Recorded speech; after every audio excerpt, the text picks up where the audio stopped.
Buenas tardes, amigos, un día más con ustedes para compartir un poquitito más de la palabra de Dios. Pues hoy tenemos un tema futurista, diría yo, futurista, pero entre comillas podría decir a corto plazo, ¿no? Un tema pues que a la gente le causa mucho interés, inquietud, curiosidad, y no solo de parte de cristianos, sino de gente que no necesariamente cree en la Biblia, pero es cierto que causa verdaderamente mucho interés, mucho interés. Bueno, pues antes de decir el tema, como siempre, si te gusta el canal, dale al botoncito de suscribirme, y si no, pues simplemente mira el vídeo y al final, si te apetece, pues puedes enviar tus preguntas. Y también pues me gustaría saber en qué posición te sitúas con respecto al tema que voy a exponer. Bueno, el tema es el anticristo y la iglesia. El anticristo y la iglesia. ¿Verá la iglesia al anticristo o no lo verá? Bueno, para empezar sí quiero hacer un pequeño paréntesis en que la posición que yo voy a exponer y el por qué yo me sitúo en esta posición no es ni mucho menos para crear división, ni jamás por mi parte yo tacharé a otros hermanos que no opinan lo mismo que yo como herejes, en absoluto. Esto no es un tema para dividir, sino para intercambiar opiniones. De hecho, yo oigo pastores que opinan, muy buenos pastores que opinan, pues tienen una posición escatológica opuesta a la que yo creo. Incluso oigo sermones de esa posición que ellos mantienen. Hay cosas que comparto y hay cosas que no la comparto en absoluto. Y no por eso pueden ser tachados de falsos maestros o falsos enseñadores o falsos cristianos, ni mucho menos, por favor, jamás. Esos términos creo que solamente se pueden dirigir hacia personas que se aprovechan del evangelio, como son, por ejemplo, estos pastores del evangelio de la prosperidad y todas estas vertientes, ¿no? Pero un hermano que opine de una manera escatológica diferente a la que uno tenga, en absoluto es un hereje, para nada. Esto no es un tema que determine la salvación. No es un tema que desde que el Señor ascendió a los cielos, la Iglesia ha estado dividida en diferentes posiciones. El tema de las profecías pues es francamente difícil en muchos aspectos, pero en lo que sí compartimos todos los verdaderos creyentes es que Cristo viene por segunda vez. Vino la primera vez para abrir el período de la gracia, el período que se abrió a través del velo que abrió Cristo. Ese velo se rajó y ahora tenemos acceso directo al lugar santísimo gracias a la obra de Cristo, pero va a volver por segunda vez y ya no va a volver en son de reconciliación ni de paz, sino que va a volver para juzgar a un mundo impenitente, a un mundo que le ha aborrecido siempre y que está pues gimiendo a gritos para que eso se produzca ya de una vez por todas. Todos coincidimos en que Cristo viene por segunda vez, por supuesto, y que pondrá fin a la historia del pecado, a la historia de la caída, y hará cielos nuevos y tierra nueva. Ahora, en todo eso todos coincidimos, pero ahora en lo que diferimos pues es en la secuencia de esos acontecimientos. Todos vemos y compartimos que hay pues un montón de juicios, como son los sellos, las trompetas, las copas, el anticristo, la marca de la bestia, todas estas cosas. Todos creemos y sabemos que eso se va a dar. Ahora, la secuencia y cómo van a ser los acontecimientos, ahí es donde entra toda esta rama de diferentes vertientes. Bueno, hay varias, pero hay 4, pero las 2 principales son los pretribulacionistas, que son los que sostienen pues que la Iglesia no va a pasar por el periodo de la tribulación. Este periodo consta de 7 años, son los últimos 7 años de la humanidad, ¿vale? Y luego están los post-tribulacionistas, que dicen que la Iglesia pasa prácticamente toda la tribulación o gran parte de la tribulación, llegando casi al final prácticamente. Entonces, estas 2 posiciones son las principales. Yo voy a exponer, este no es un tema para hablar, no voy a hablar del Apocalipsis en sí, de todos los juicios, ni mucho menos. Me voy a ceñir únicamente al título, el Anticristo y la Iglesia. ¿Está aquí la Iglesia durante ese periodo? Porque eso es lo que le preocupa a todo el mundo, más que los juicios. Lo que le preocupa a todo cristiano es, ¿está la Iglesia aquí o no está la Iglesia aquí? Eso es lo preocupante. Bueno, voy a exponer una serie de versículos y ahora digo yo el por qué yo sostengo y me sitúo en esta posición. Y voy a citar todos los versículos donde se ve pues claramente. A mí me gustaría situarme en la posición pretribulacionista. Me encantaría, por supuesto que no quiero estar aquí. Pero ante la evidencia de todos estos versículos que voy a leer, pues claramente me posiciono en esta vertiente post-tribulacionista. Y ahora voy a exponer una serie de versículos porque se ve, pero claramente, que la Iglesia está aquí. La Iglesia atraviesa, no sé hasta cuándo, si hasta el final del todo o casi hasta el final, este periodo, como la Biblia lo califica, de cual nunca la ha habido en la humanidad. Será un periodo de absoluto tormento y calamidad como el ser humano jamás ha conocido desde que fue creado sobre esta tierra. Bueno, antes de citar y exponer todos esos versículos que muestran claramente que la Iglesia es contemporánea al Anticristo, voy a hacer un minutito muy rapidito sobre algunas de las características de este ser.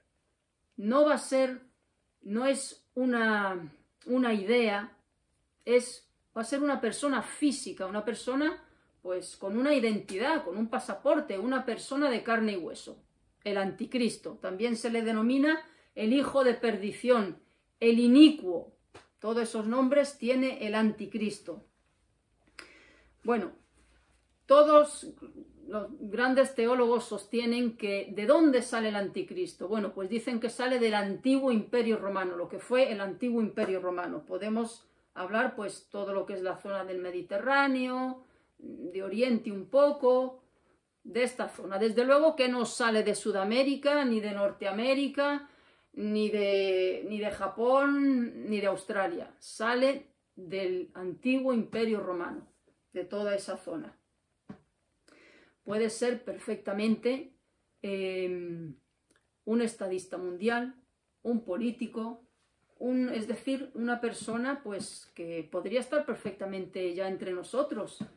Yo, de manera personal, una opinión personal, creo de hecho que ya está entre nosotros vivo. Esa persona ya existe, es mi opinión, repito, mi opinión. Y voy más allá, no creo que sea un niño, creo que ya es una persona pues ya adulta de cierta edad. Bueno, entonces alguna de las características es, esta persona va a ser poseída directamente, no por demonios, sino por el mismo Lucifer. Tal es así que le va a dar todo el poder para que pueda pues ejercer su dominio sobre toda la humanidad. Muchas veces hablamos de Hitler, de Mussolini, de Stalin, de todos estos, Napoleón, todos estos personajes que a lo largo de la historia de la humanidad, pues, han gobernado con una mano férrea y han hecho, pues, mucho mal, ¿no? Pues, bueno, pues ellos no van a ser absolutamente nada con lo que va a ser este ser que va a ser poseído y encumbrado directamente por el poder del mismo Satanás.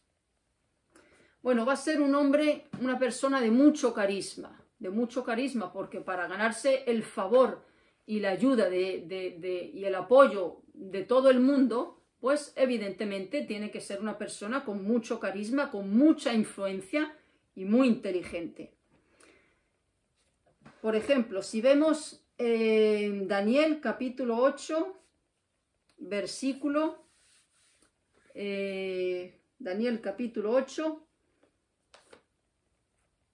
versículo 23. Versículo 23. Ahí habla, por ejemplo, de alguna de sus características. Dice, se levantará un rey altivo de rostro y entendido en enigmas. Es decir, va a ser un ser, pues, una persona sumamente altiva, soberbia y muy inteligente, claro que sí, porque va a estar gobernado por el mismo Lucifer. Otra característica que nos da la Biblia, por ejemplo, ahí mismo en ese libro, Daniel capítulo 11, versículo 37. Dice, del Dios de sus padres no hará caso. ¿Qué significa esto? Bueno, del Dios de sus padres se está haciendo referencia, pues, al Dios en el que creen los hebreos, a Jehová, ¿no? Al Dios del Antiguo Testamento, que es el mismo que el del Nuevo, pero concretamente, pues para ellos, como no han reconocido a Cristo como su Mesías, pues no va a creer en el mismo Dios que en el pueblo judío. Pero lo que sí pone de manifiesto es que tiene que ser de ascendencia judía.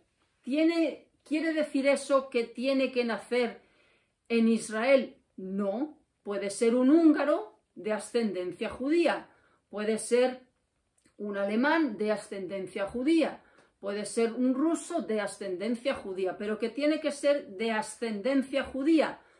Pues sí tiene que ser, sí, claramente digo que sí. ¿Por qué?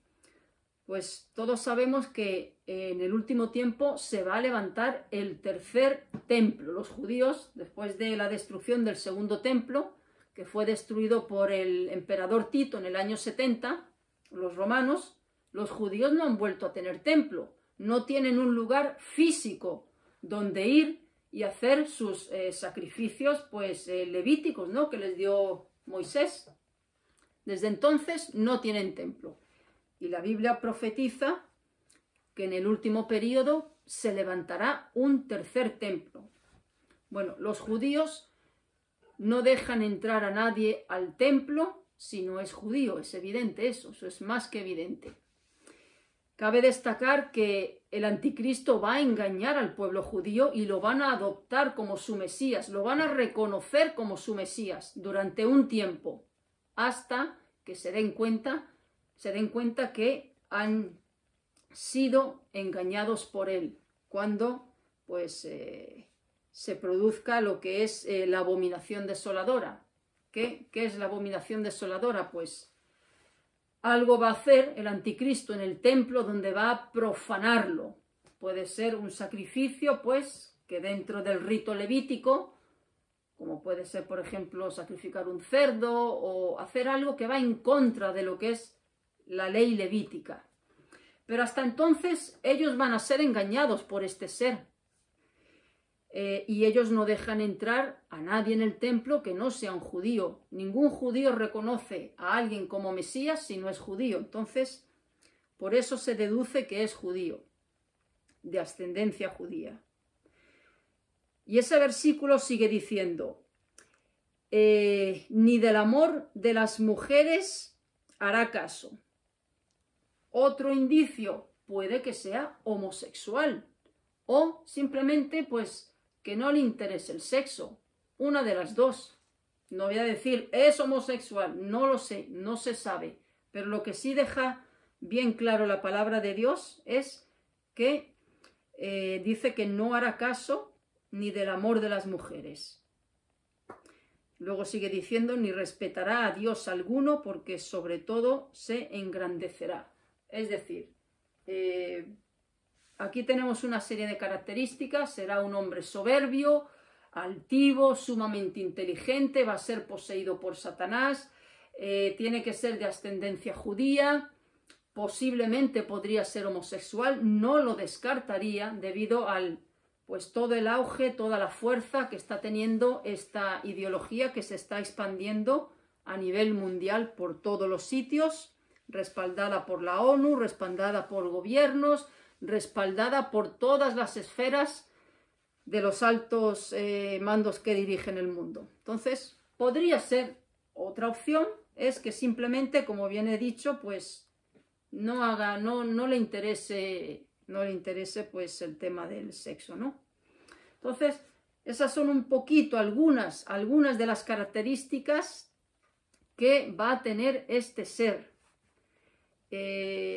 También como pincelada podría decir que él va a lograr pues la tan anhelada paz que tienen los judíos, que es poder tener paz en su territorio con todos los enemigos del que está rodeado el pueblo de Israel. Lo tenemos esto ahora recientemente en toda esta guerra de Medio Oriente, que no es ahora, ha sido desde siempre. Israel está rodeada completamente de enemigos. Desde el 14 de mayo del 48, que fueron reconocidos con bandera después del Holocausto como nación, pues no han parado de tener guerras. Ahí tenemos la guerra de los 6 días, o siempre han estado en guerra, ¿no? Porque está rodeada de enemigos. Bueno, ha habido no sé cuántos intentos de paz, intentos de acuerdos, Isaac Rabin, con Arafat, en fin, y ha sido imposible llegar a un acuerdo y lograr que Israel tenga paz con todos sus enemigos. Bueno, pues el anticristo va a lograr ese acuerdo de paz. Lo va a hacer posible, va a hacer posible que los judíos tengan paz con todos sus enemigos. Él va a ser el artífice de ese tratado de paz. Por eso van a ser engañados de una manera tan exitosa por él. Y lo van a adoptar pues como su Mesías, su tan anhelado Mesías que les ha dado la paz, hasta que dé la cara. Eso simplemente como pequeñas pinceladas de cómo va a ser características de este ser. Bueno, ahora, segundo tema, el tema principal de este mensaje es ¿por qué? ¿Por qué es cierto que la iglesia está aquí o no está la iglesia aquí? Voy a ir leyendo todos los versículos que tengo aquí anotados y voy a ir compartiéndolos. Empezamos con el primero, Daniel capítulo 7, versículo 21 y 25. Versículo 21 dice: y veía yo este cuerno está haciendo referencia al anticristo, ¿vale? No me voy a remontar ahora a explicar los cuernos y todo eso, pero hace referencia al anticristo. Dice: y veía yo que este cuerno hacía guerra contra los santos y los vencía. Los santos se está refiriendo a la iglesia. Nosotros somos santos, no en el sentido de que no pecamos nunca, sino que ya somos santos porque gracias a la obra de Cristo en la cruz, Dios nos ve ahora de manera perfecta, nos ve a través de la sangre de Cristo. Por eso Dios dice que somos santos, hemos sido lavados de nuestros pecados y ya nos ve Dios sin pecado, nos ve santos, santificados en Cristo. Entonces, ese nombre, los santos, se está haciendo referencia a los cristianos, a la iglesia, en otras palabras. Entonces dice: y veía yo que este cuerno hacía guerra contra los santos y los vencía. Los vencía. Otro versículo de ese mismo libro, Daniel, capítulo 8, versículo 24. Dice: y destruirá a los fuertes y al pueblo de los santos. Otra vez aparece aquí la iglesia, los santos. Más versículos. Mateo capítulo 24, versículos del 21 al 24. Dice: porque habrá entonces gran tribulación, cual no la ha habido desde el principio del mundo hasta ahora, ni la habrá. Y si aquellos días no fuesen acortados, nadie sería salvo. Mas por causa de los escogidos, aquellos días serán acortados. Aquí dice, mas por causa de los escogidos, aquellos días serán acortados. ¿Quiénes son los escogidos? Yo me pregunto. ¿El inconverso o la iglesia? Nosotros, los que hemos creído en Cristo. Sigo leyendo. Entonces, si algunos dijere, mirad, aquí está el Cristo, o mirad, allí está, no le creáis, porque se levantarán falsos cristos, falsos profetas, y harán grandes señales y prodigios, de tal manera que engañarán, si fuere posible, aún a los escogidos. Otra vez aparece aquí la iglesia. Otra vez está aquí la iglesia. Otro versículo, sigo leyendo. Marcos capítulo 13, versículos 19 y 20. Porque aquellos días serán de gran tribulación, cual nunca ha habido desde el principio de la creación que Dios creó hasta este tiempo, ni la habrá. Y si el Señor no hubiese acortado aquellos días, nadie sería salvo. Mas por causa de los escogidos que Él escogió, acortó aquellos días. Señores, y si el Señor no hubiese acortado aquellos días, nadie sería salvo. Es decir, hay gente que en la tribulación se están convirtiendo a Cristo. Se están convirtiendo a Cristo. Hay cristianos en la tribulación. Mas por causa de los escogidos de nosotros, de la iglesia, por causa de nosotros, que Él escogió, acortó aquellos días. Yo veo aquí a la iglesia por todos los sitios, por todos los sitios. Sigo leyendo más versículos.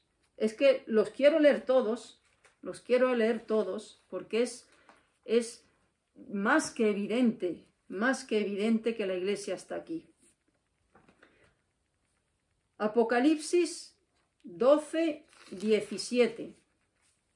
Dice, entonces el dragón es Satanás, se llenó de ira contra la mujer y se fue a hacer guerra contra el resto de la descendencia de ella, los que guardan los mandamientos de Dios y tienen el testimonio de Jesucristo. Otra vez está aquí la iglesia.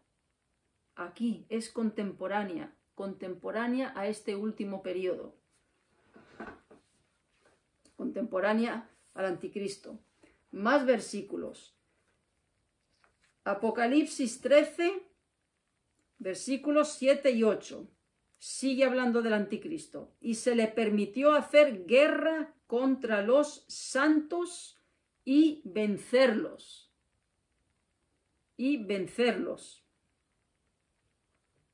Más versículos. Y la adoraron todos los moradores de la tierra.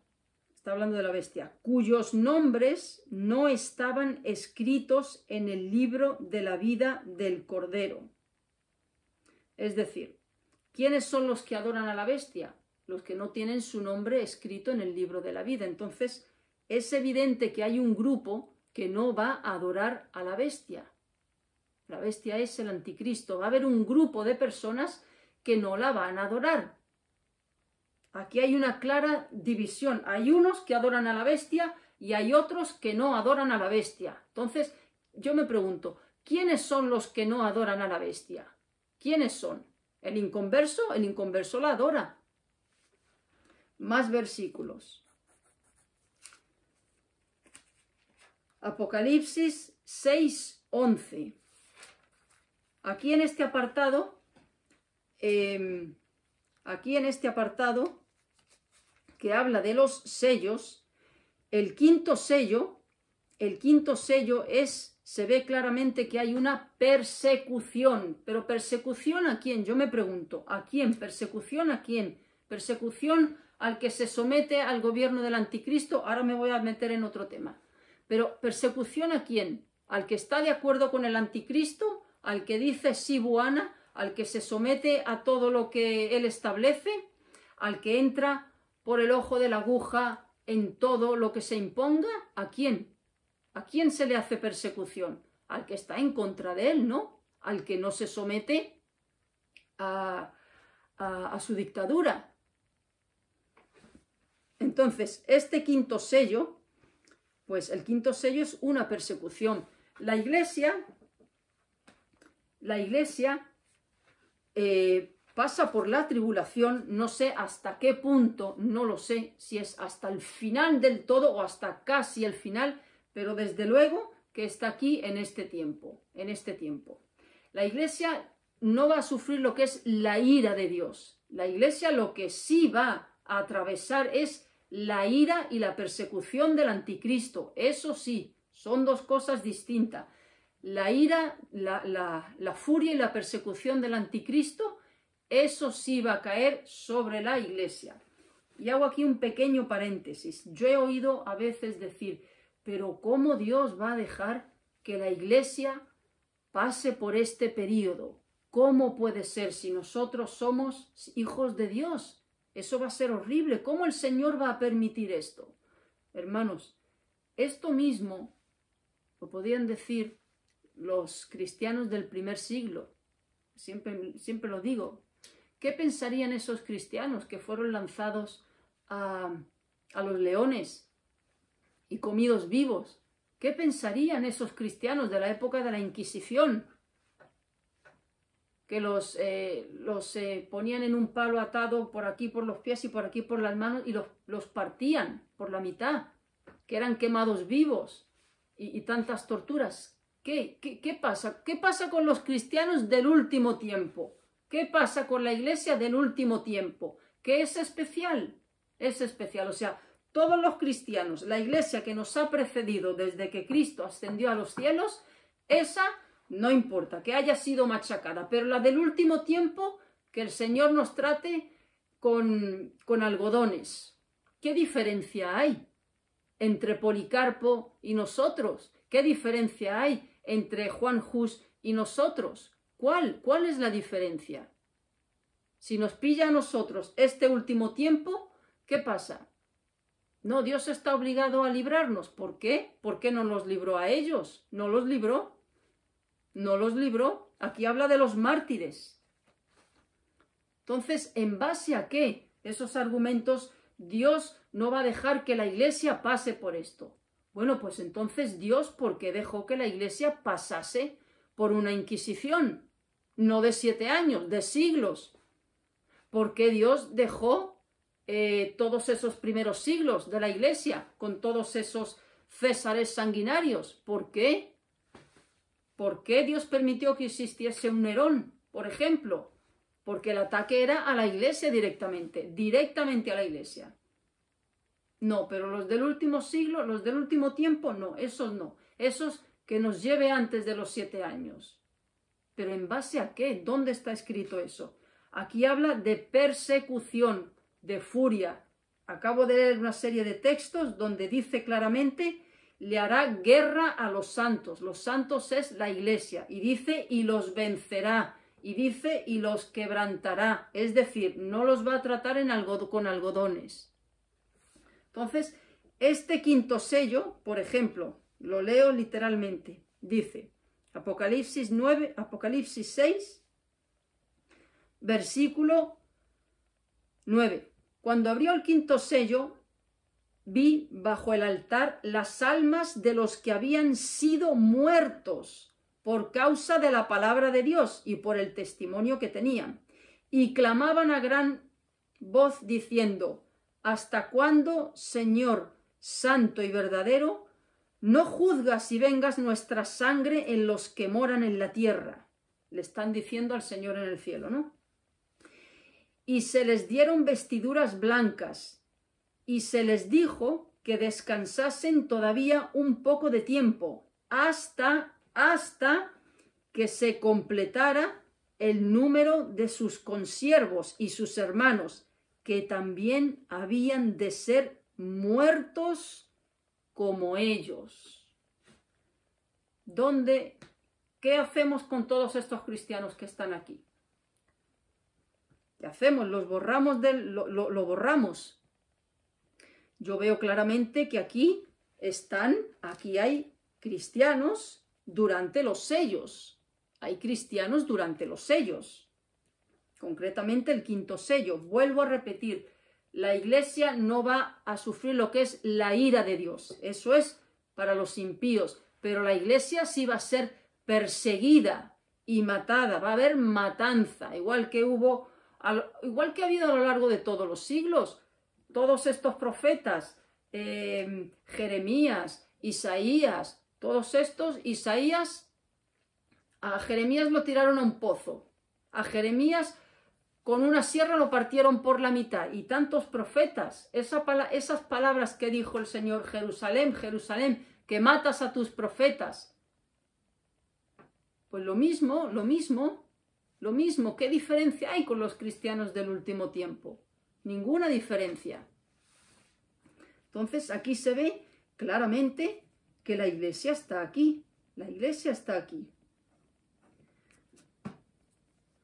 Otro versículo.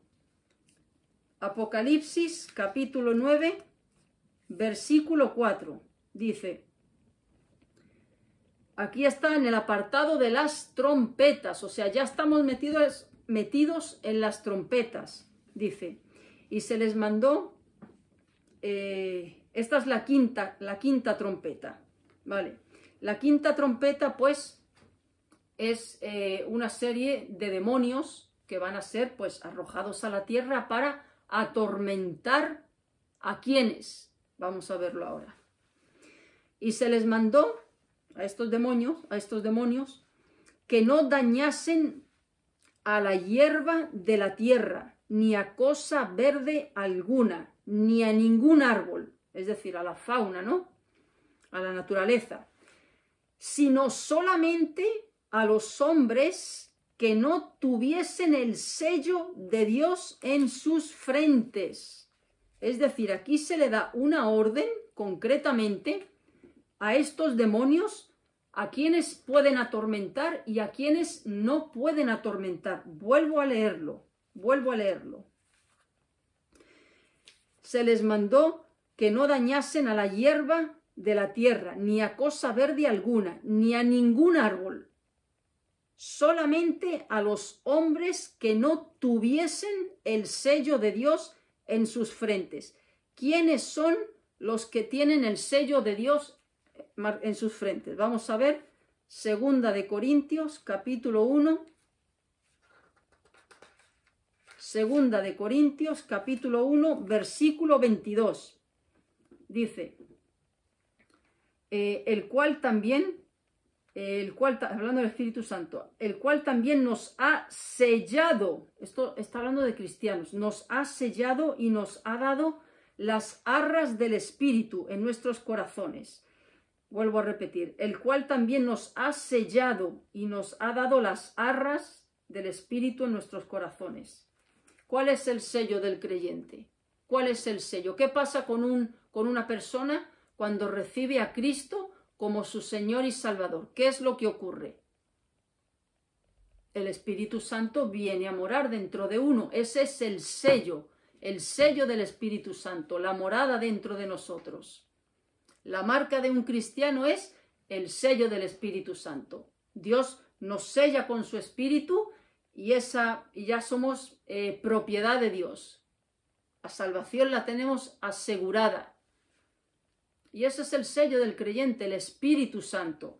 Entonces, en esta trompeta, a esta serie de demonios que van a ser lanzados a la tierra, se les da una orden muy clara, no dañar nada de la naturaleza. Solamente dentro de todos los hombres que hay, solamente podéis dañar a los que no tienen el sello de Dios, es decir, a los que no tienen el Espíritu Santo.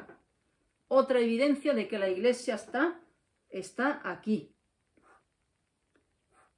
Entonces, después de leer todos estos versículos,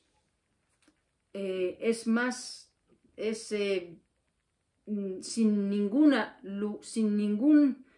duda que la iglesia pasa este tiempo. ¿Hasta dónde? No lo sé. Puede ser que llegue hasta casi el final. Pero desde luego que antes de los 7 años no hay sustento bíblico para decir que la iglesia no está aquí en este periodo. También hay otro versículo que no lo he puesto, que es que el juicio de Dios, porque Dios va a derramar juicio sobre este mundo, por supuesto, aquí están todos estos juicios apocalípticos, pero hay un versículo que dice que el juicio va a empezar por la iglesia. La iglesia es salva, pero Dios va a azotar a la iglesia también en el sentido que va a permitir esta persecución. Y ahí se va a ver, en este periodo, al igual que se vio y se ha visto siempre, cuando ha habido grandes persecuciones, en la época de Nerón, la época de Diocleciano, de todos estos césares, ¿no?, que persiguieron a la iglesia, la época de la Inquisición, ahí va a haber una siega, ¿no? Ahí va a haber una separación, ahí se va a ver quién es cabra y quién es oveja, quién es trigo y quién es cizaña. Es ahí cuando se va a ver. Y se ha visto siempre, y así va a ser en el último tiempo también. Otro versículo que lo tengo aquí, no quiero dejar de exponerlo, es Apocalipsis 13, versículos 16 y 17, donde habla de la marca de la bestia, ¿no? La marca de la bestia pues va a ser el anticristo para gobernar el mundo.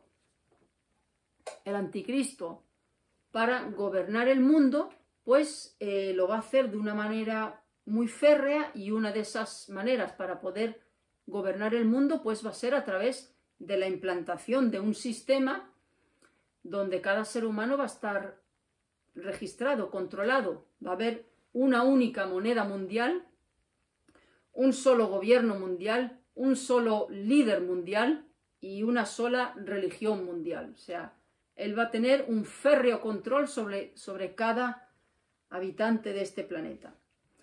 Y eso va a ser pues a través de la marca de la bestia. Entonces vamos a ver qué habla sobre la marca de la bestia. Apocalipsis 13, versículos 16 y 17. Y hacía que a todos, esto es el anticristo, hacía que a todos, pequeños y grandes, es decir, gente insignificante y gente importante, ¿no? Pequeños y grandes, ricos y pobres, libres y esclavos, se les pusiese una marca en la mano derecha o en la frente, y que ninguno pudiese comprar ni vender, sino el que tuviese la marca o el nombre de la bestia o el número de su nombre. Yo me pregunto, ¿quiénes son los que no se van a poner esta marca? ¿Quiénes? ¿El papá que tiene al niño enfermo y necesita llevarlo al médico? Señores, póngame la marca que sea, yo tengo que llevar a mi niño al médico que está malito. Y no sabe lo que esto significa. ¿Quiénes van a decir que no a esta implantación, a este sistema? Los cristianos que sabemos lo que esto implica. Ponerse esa marca implica el sometimiento al gobierno del anticristo. Implica tu alma condenada por toda la eternidad. Eso implica ponerse la marca de la bestia. Esto, amigos, si lo estás viendo y no eres creyente, esto no es ciencia ficción. Esto no ha salido de la película de Torrente, ni de vídeos sensacionalistas de YouTube. Esto está aquí en la palabra de Dios. Esto se va a producir, tarde o temprano llegará este momento. Pero ¿quiénes son los que saben qué esto significa? Bueno, pues los que han cogido este libro, que es la palabra de Dios, y aquí explica qué significa ponerse esta marca. Implica la condenación de tu alma. Entonces, ¿quiénes son los que dicen, no me la pongo, me muero de hambre, aunque no pueda comprar? ¿Qué va a implicar? ¿Qué implica que uno pueda ponerse, que uno, perdón, no se someta a esto, que uno no se ponga la marca? No puedes comprar, no puedes vender, no puedes conseguir trabajo, no puedes ir al médico, no puedes pagar tu hipoteca, no puedes pagar la luz, quedas en una vía muerta. Quedas totalmente marginado, anulado, no existes como ser humano. Te puede entrar una enfermedad mortal, tú vas de urgencias, por favor, atiéndame, señor, necesito ver su registro, su marca, si no, no puedo tratarle, lo siento. Y así va a funcionar todo. No vas a poder acceder a ningún puesto de trabajo. Esto va a ser el control que él va a ejercer. Por eso, el que diga no me la pongo, solo tiene un fin, o morirse de hambre o ser asesinado. ¿Quién va a decir que no se pone esto? ¿Quién va a decir no, yo no? ¿Quién? El que sabe lo que esto significa. El que sabe lo que esto significa. Entonces, aquí se ve claramente que va a haber gente que no se la va a poner. ¿Quién es? ¿El ateo? El ateo dirá, pónganme lo que sea necesario, pero yo necesito comer. Entonces, verdaderamente, como he empezado al principio, a mí me gustaría ser pretribulacionista, claro que sí. Cabe destacar que esta doctrina o esta vertiente de los pretribulacionistas es una doctrina reciente que surge a principios del siglo XIX. No es lo que creía la Iglesia, lo que ha creído la Iglesia a lo largo de la historia. Además, esta doctrina divide, no diría doctrina, sino vertiente. Divide el regreso de Cristo en dos fases, rapto y venida. Primero viene Cristo en un rapto secreto a la Iglesia, se lleva a la Iglesia y luego más adelante es la segunda venida. Cosa que en la Biblia no se describe ninguna de estas posiciones, ninguna de estas fases. No aparece ninguna de estas fases. Entonces, para concluir, voy a hablar brevemente alguno de los versículos en el que los pretribulacionistas se apoyan para sustentar de que la Iglesia no va a estar aquí durante el tiempo de la tribulación, sino que van a ser arrebatados antes de que empiece la tribulación. Por ejemplo, Apocalipsis 3:10. Apocalipsis 3:10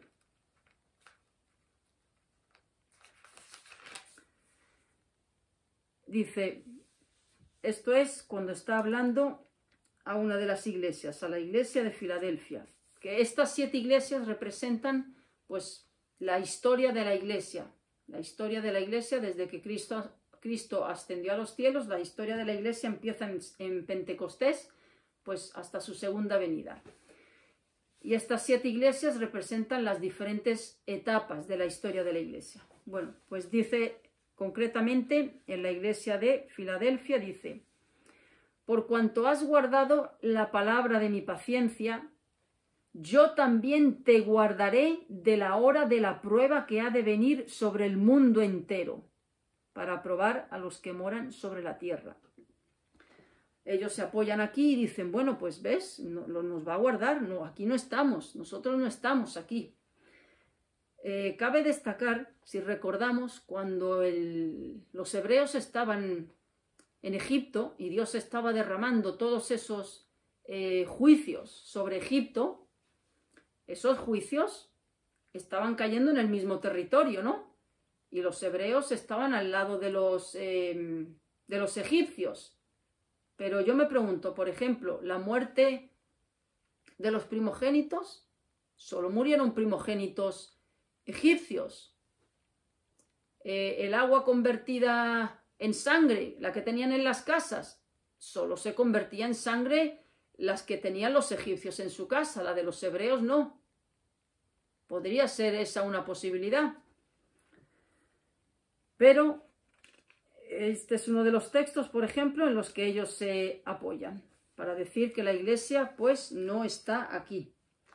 Otro versículo es Primera de Tesalonicenses, capítulo 5, versículo 9. Dicen ellos: porque no nos ha puesto Dios para ira, sino para alcanzar salvación por medio de nuestro Señor Jesucristo. Vale, ellos leen y dicen, no nos ha puesto Dios para ira. ¿Ves? La ira de Dios no va a caer sobre nosotros, puesto que nosotros ya hemos sido sacados de la tierra antes de que la ira de Dios se derrame sobre esta tierra. Vale, pero dice, no nos ha puesto Dios para ira, sino para salvación por medio de nuestro Señor Jesucristo. ¿A qué ira se está refiriendo? Se está refiriendo a la ira eterna, a la ira eterna. Nosotros no vamos a recibir ya la ira de Dios, la ira eterna. Esa la recibió Cristo en la cruz. Ya la recibió Cristo. La ira que yo merecía, la ira eterna ya no cae sobre mí. Ya cayó en la cruz. Es de esa ira de la que se refiere, de la ira eterna. Dice, no nos ha puesto Dios para ira, sino para alcanzar salvación por medio de nuestro Señor Jesucristo. Ellos leen y dicen, ¿ves? La ira no va a caer sobre nosotros. Es que no es de esa ira final de los juicios. Es de la ira eterna.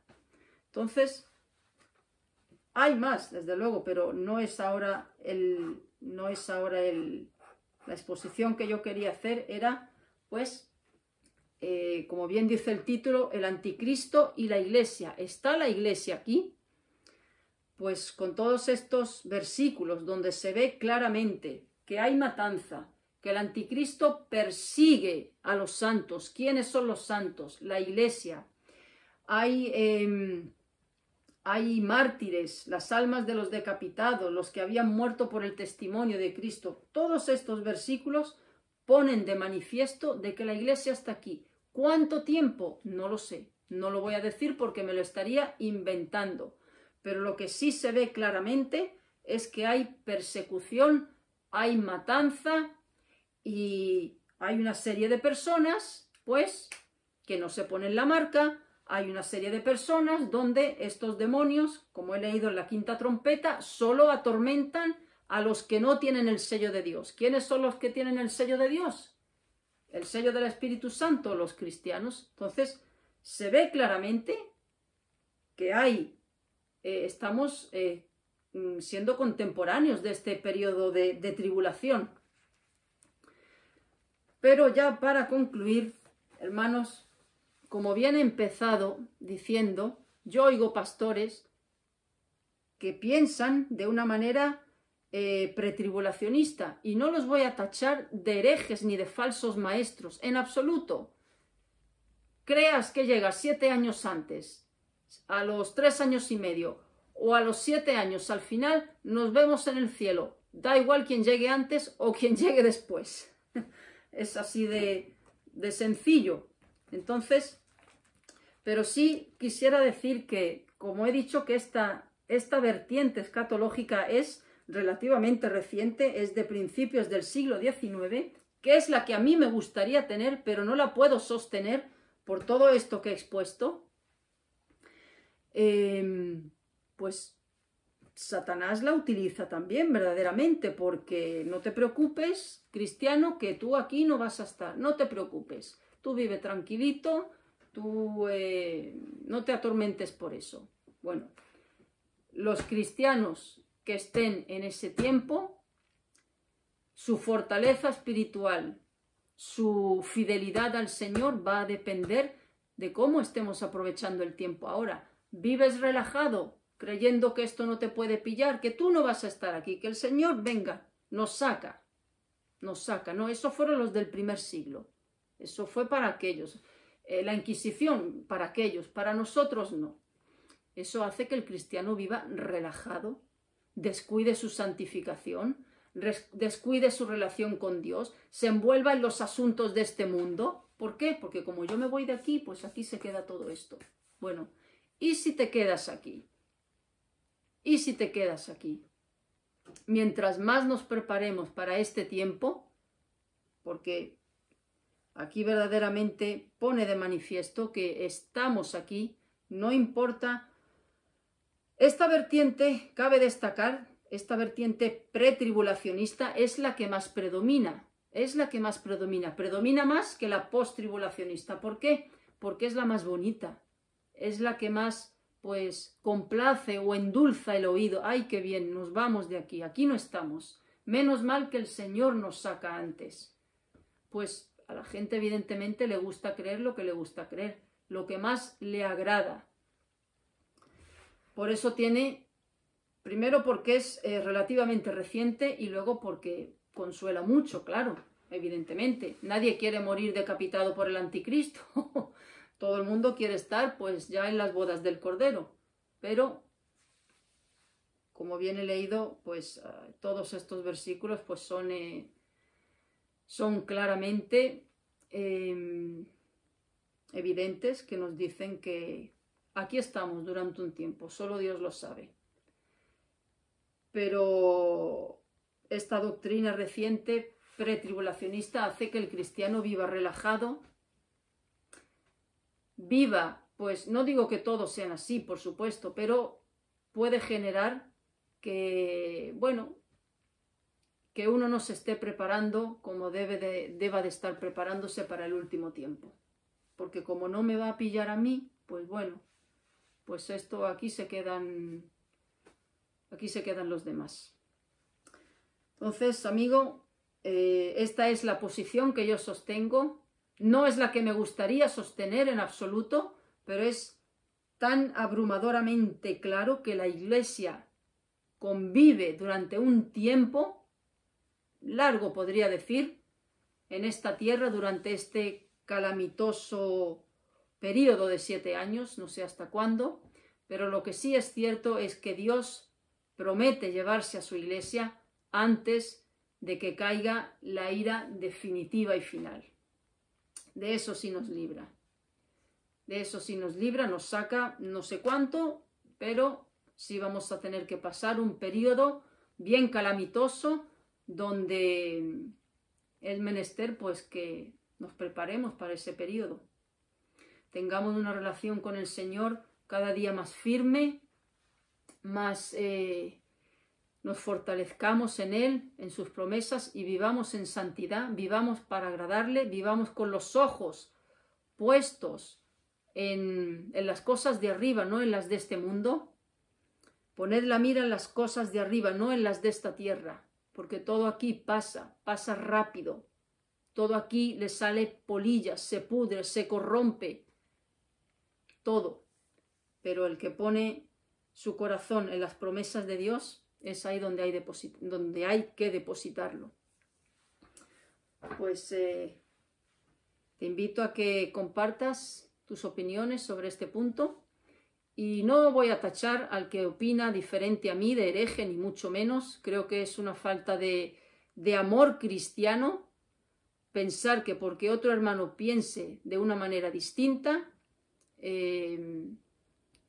pues sea perteneciente a otra secta prácticamente. Esto no es un tema, nadie va a perder la salvación porque crea de una posición o crea la otra posición. Es un tema muy secundario. Lo importante es que Dios ha prometido arrebatar a su Iglesia, así es que si yo llego 7 años más tarde, pues no importa, nos vemos 7 años más tarde. Gracias, Señor, por este tiempo. Gracias por tus promesas, porque tú cumples lo que prometes. Ayúdanos, Señor, a vivir en santidad, esperando ese glorioso momento que es el arrebatamiento, que solamente tú lo sabes, cuándo va a ser tu segunda venida.